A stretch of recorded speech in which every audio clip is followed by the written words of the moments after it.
Hey everyone, the name is Kris Barocsi. Today, I want to talk about the most common mistakes people do when using overdrive pedals.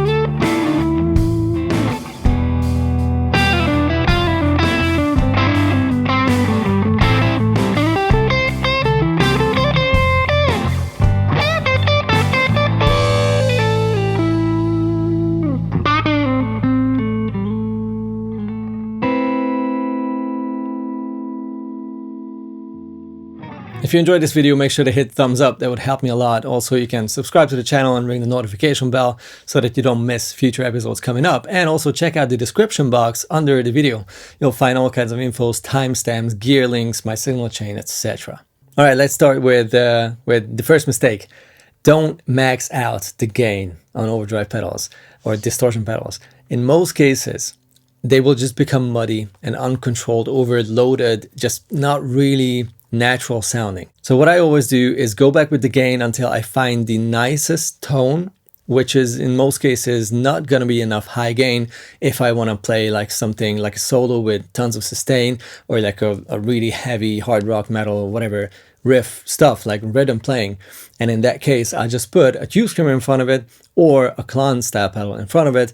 Both are fine. You can, choose your favorite, or depending on the pedal, you will find one better than the other. In this case, I have a vintage pedal here, the Marshall Shredmaster, which is, fun fact, it's the first pedal I ever bought for myself back in the 90s. And I just go back with the gain until I find it really nice sounding, and just throw that Klone style pedal in front of it that I have on the board, which is my DIY pedal, a DIY Klone I put together last year.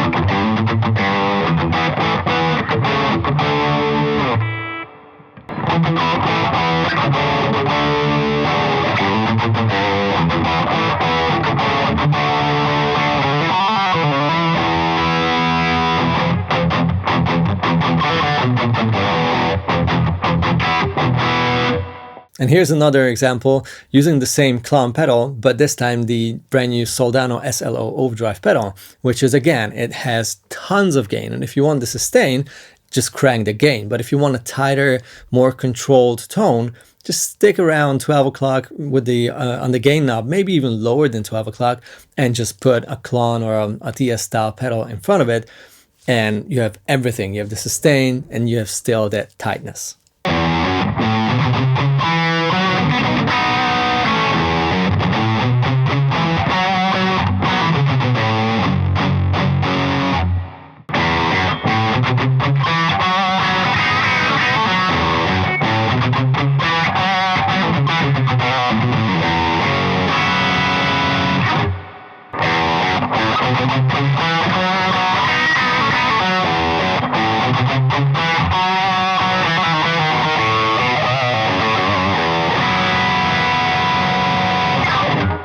The second most important thing about overdrive pedals is that it's not always the pedal's fault that you don't like the tones you're getting with it. Every amp reacts different, sometimes radically different to overdrive pedals. So depending on the rig you're running, of course the guitar as well, but most importantly the amp, you will get radically different sounds out of that one little box. To show you what I'm talking about, I will use both my Mesa Boogie Mark III and the Rev Dynamis 740 on two very, very different clean settings. The Rev will have tons of mid-range, a pretty even EQ curve, and on the Mesa, I tried to emulate some sort of a Fender Blackface kind of relatively scooped, really pretty, but relatively scooped and higher headroom clean tone. And use the same pedal, which is a very inexpensive TC Electronic pedal, which I really like. It is a little bit like the Rat Overdrive, a little bit, and it's definitely a sensitive pedal. It's a pedal or a type of overdrive that reacts radically different to all kinds of amps and will not sound great with every one of them.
And the third mistake I wanted to talk about is that you should not sell a pedal just because it doesn't have enough sustain or gain or whatever. I have a couple of very low gain overdrive pedals and I always stack them with other pedals. We come back to the first point a little bit where I mentioned that you should not max out the gain on overdrive pedals if you want them to stay articulate and tight and everything. This is a very similar subject, just another point of view. So let's say you have your overdrive or distortion pedal there, and even if you max out the gain, it just doesn't give you enough, not quite enough sustain or chug or whatever you want from it. Don't necessarily just throw it away or sell it, because if you really like its tone, all you need is to stack it with another pedal. So put, again, a Tube Screamer, a Klone style pedal in front of it to kick it a bit more, or even just a clean boost. That's also a very nice and sort of transparent way of getting more distortion out of a box, an overdrive pedal. And that's what I do all the time, and that's in most cases the most natural and nicest sounding drive tone that comes from pedals, is when you don't use just one, but two, or maybe sometimes even three of those.